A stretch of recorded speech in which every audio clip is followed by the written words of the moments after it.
होने का कारण है।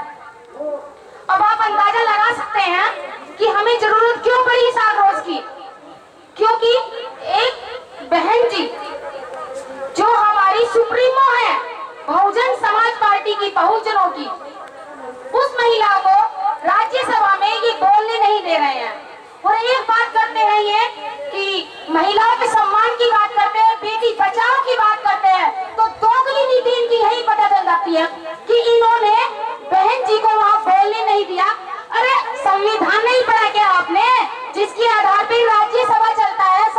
हमारे जितने भी पॉलिटिकल है वो सब संविधान के अनुसार चलते हैं। तो मुझे लग रहा है इनको दोबारा संविधान पढ़ने की जरूरत है, क्योंकि उसमें महिलाओं को बराबर का सम्मान दिया है, अपनी बात कहने का अधिकार दिया है, लेकिन वहां पर इन्होंने संविधान की धज्जियां उड़ाई हैं। तो इन पर तो एफआईआर होनी चाहिए।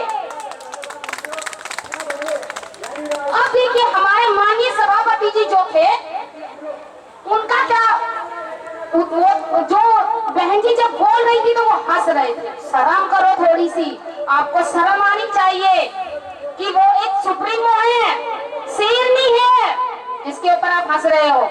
अब उसका नतीजा तो अब इनको भुगतना पड़ेगा, क्योंकि बहुजन अब सड़कों पर उतर गया है।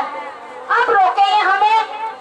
बहन जी आप इनसे बिल्कुल मत डरना, अब युवा आपके साथ हो गया है, युवा जाग गए हैं, उनको पता लग गया है कि अगर ये लोग सुप्रीमो बहन जी के साथ ऐसा कर सकते हैं तो ये हमारी बहन बेटियों के साथ क्या हाल करेंगे।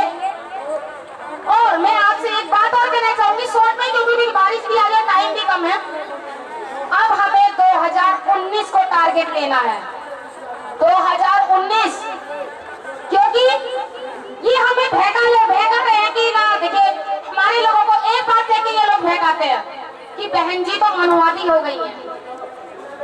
अरे आपके पार्टियों में हमारे समाज के लोग हैं, तो आपकी पार्टी तो दलितों की पार्टी होती नहीं। अगर ब्राह्मण या अदर कास्ट हमारी पार्टी में है तो वो मनुवादी हो गई। उसी बात को लेकर हमारे लोग बहक जाते हैं और वोट इन्हीं को दे देते हैं, और जिसका कारण होता है कि ये हमारे जितने अधिकार हैं सब खत्म कर रहे हैं।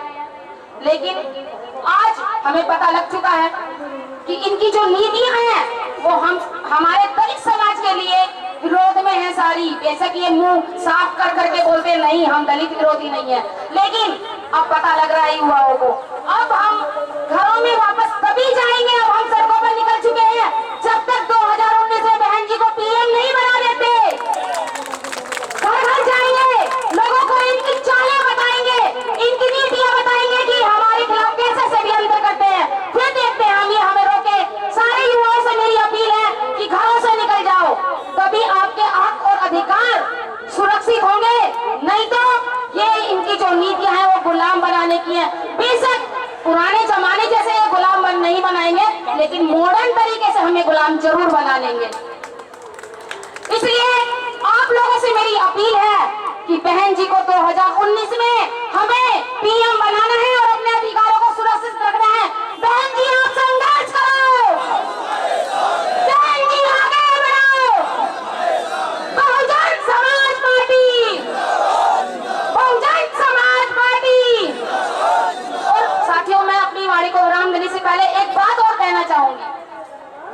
देखिए बाबा साहब ने हमें जो वोट का अधिकार दिया है वो इसलिए दिया था कि बाबा साहब ने सोचा था, बहुत सोचा था बाबा साहब ने कि मैं इनको कितने भी अधिकार दे दूं, सारे ये मनुवादी सरकार जो है सब खत्म कर देगी, लेकिन एक वोट का अधिकार जो पीएम को भी एक ही का होता है और एक मजदूर को भी एक ही वोट का अधिकार होता है, तो ये बराबर का अधिकार है और इसको हमें सही जगह यूज करना है।